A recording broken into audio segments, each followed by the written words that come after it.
Claustrophobia is a word that means the fear of small, enclosed spaces. It is experienced by many people on this planet.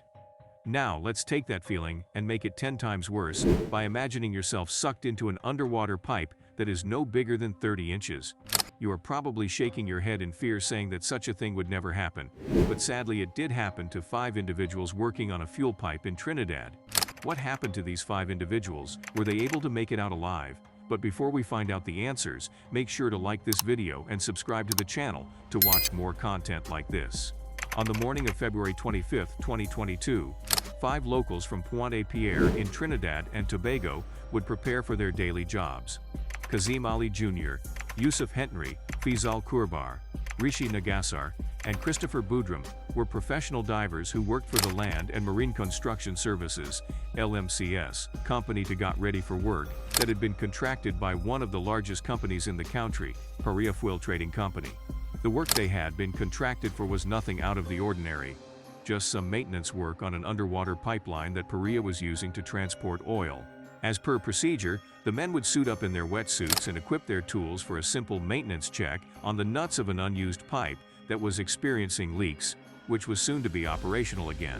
This U-shaped pipe was going to be used as an active pipeline again for ships to offload their oil into and transport to the refineries on land. To separate the pipe from the water surrounding it, they would isolate the opening of the pipe by placing a chamber above the sealed opening and pump air into the chamber. So a hyperbaric chamber was created that would act as a workspace for the divers to conduct their repairs. The divers were first tasked with removing a deflatable plug that was inserted into the pipe to make sure that all the oil stored under it was trapped safely. But what the divers would not know is that deflating this plug would be the worst decision that they would ever take. Since they didn't know that there was a significant amount of air and a comparatively low amount of oil under the pipe, it created a pressure differential between the chamber and the pipe. This pressure difference caused all the water surrounding the high-pressure chamber to rush in and fill the low-pressure pipe. This sudden rush of water into the chamber would inadvertently cause a vortex, which almost instantaneously sucked all 5 of the men into the narrow, tight pipe.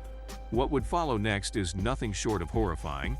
The men would get stuck in a part of the tube that contained an air pocket and realize that the long section of the U-shaped pipe they were stuck in was riddled with these air pockets.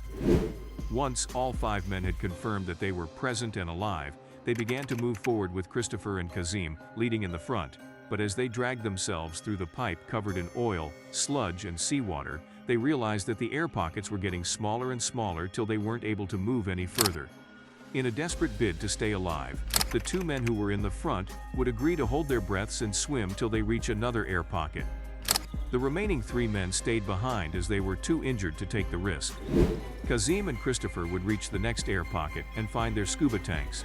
But at this point, Kazim was too tired to move and voted for Christopher to push on, using the remaining oxygen in his scuba tank. Christopher, on reaching the end of the pipe with support from his scuba tank, would push toward the opening of berth 5, the pipe they were trapped in. He would stay there and bang on the walls till one of the rescuers would finally pull him out.